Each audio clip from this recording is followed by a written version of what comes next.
Let me tell you how we made it through them cold winters when help was miles away. Doctors wouldn't come down our road even if you begged them yourself. Back then, winter wasn't something you complained about. Winter was something you survived. We didn't have urgent care, pharmacies, or nurses on call. We had wood stoves, quilts, old knowledge, and each other. But we still survived it. Not because life was easy, not because we had doctors, but because we knew what to do. Let me start from the beginning. When the cold first rolled in, the women noticed it before the men even grabbed their coats. We felt it in our bones, in the cracks of the floorboards, in the way the morning fog hugged the ground like a blanket too thin to help anybody. That's when we started preparing the house for battle. Because winter was a war, and we ain't have no soldiers but ourselves. The first rule of winter survival was simple: protect the lungs. If your lungs stayed open and warm, you lived. If they didn't, sickness set in fast. We sealed every gap in the house with rags and old fabric. We hung quilts against the windows to stop the wind from sneaking in. And we kept a kettle steaming on the stove, not for cooking, but for breathing. Dry, cold air is dangerous. It tightens the chest,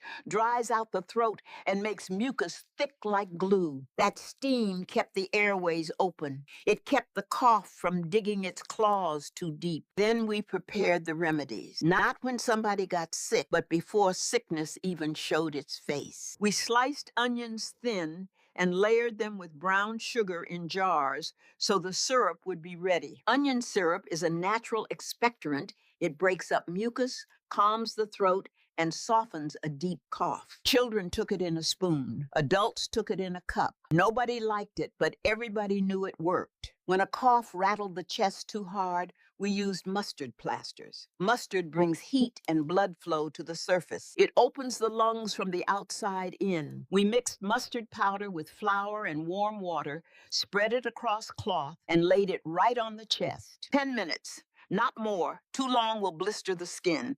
But done right, it loosened mucus better than anything you could buy today. For fevers, we treated them steady and slow. We never tried to shock the body. We dipped cloth in vinegar and wrapped it around the ankles and wrists. Vinegar cools by evaporation, not by force, so the fever drops without hurting the nervous system. If the fever was stubborn, we added peppermint tea. Peppermint opens pores, helps the body sweat, and supports natural cooling. You see, fever ain't the enemy. Fever is the body fighting. The danger is when the body gets too dry to keep fighting. So we pushed warm fluids all day: broth, lemon water, peppermint tea, weak ginger tea. Hydration was the real medicine, even if we didn't have a name for it. Now, if a cough turned wet and deep, the kind where you hear it before you see it, we brought out mullein tea. Mullein coats the lungs, calms spasms, and softens mucus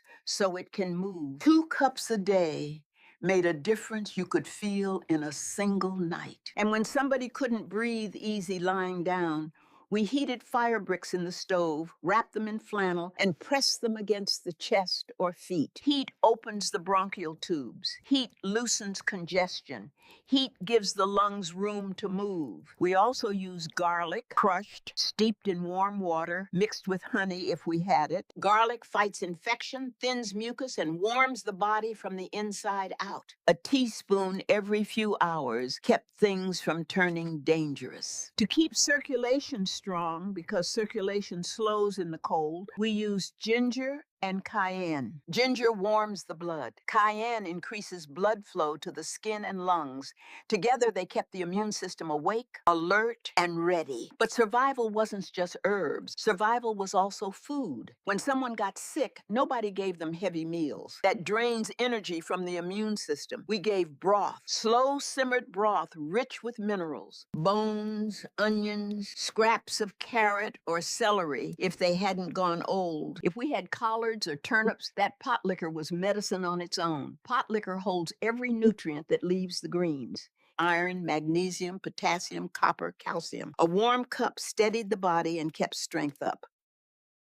You ain't lived until you've seen someone sick, drifting in and out of fever, then sipping real broth and watching the color come back into their cheeks. That broth wasn't just food, it was hope. And when a neighbor knocked on your door with a pot wrapped in a towel, that was medicine too. You'd hear that knock in the middle of the night and open the door to see somebody standing there in the cold with their breath showing and a pot of something hot in their hands. Chicken broth, fresh greens, cornbread soft as a pillow. The whole house smelled better once that pot came in. That broth, whew, that broth was life. We made it slow, bones, onions, herbs from the yard, simmering until it turned cloudy and rich. If you could drink broth, you could survive the night. And if you could eat a little cornbread with it, the elders would nod and say, "Thank you, Lord, they gonna pull through." Another rule, nobody suffered alone. If a child had trouble breathing, the whole neighborhood knew before sunset. Somebody brought castor oil. Somebody brought lemons. Somebody brought blankets. Somebody else took over the farm chores so the sick person's mama could sit by the bed all night. We kept a house warm by teamwork. We kept a body alive by teamwork. We didn't wait on a doctor because we knew he wasn't coming. At night, when the wind howled and the stove glowed red, we'd sit near the fire with the sick child wrapped in quilts. Stress tightens the lungs.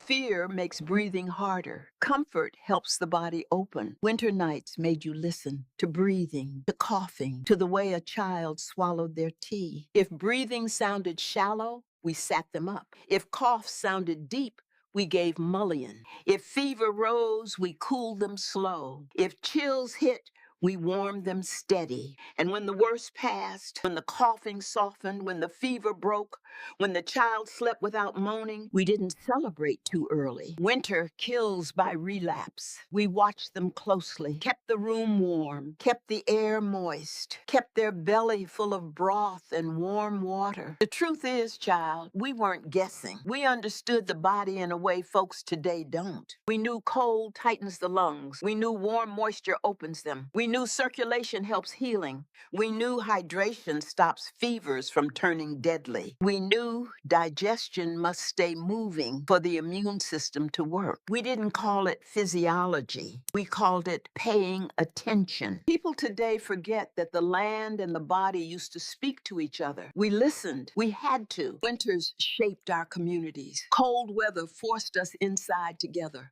forced us to work as one, forced us to take sickness seriously before it got dangerous. And when someone finally got better, when they could sit up on their own, take a deep breath without pain, or walk to the stove for a sip of tea, that's when we knew we had beaten winter one more time. Not with doctors, not with medicine bottles, but with knowledge, heat, herbs, broth, and love. And that's how we made it, child. That's how we survived winters with no doctor at all.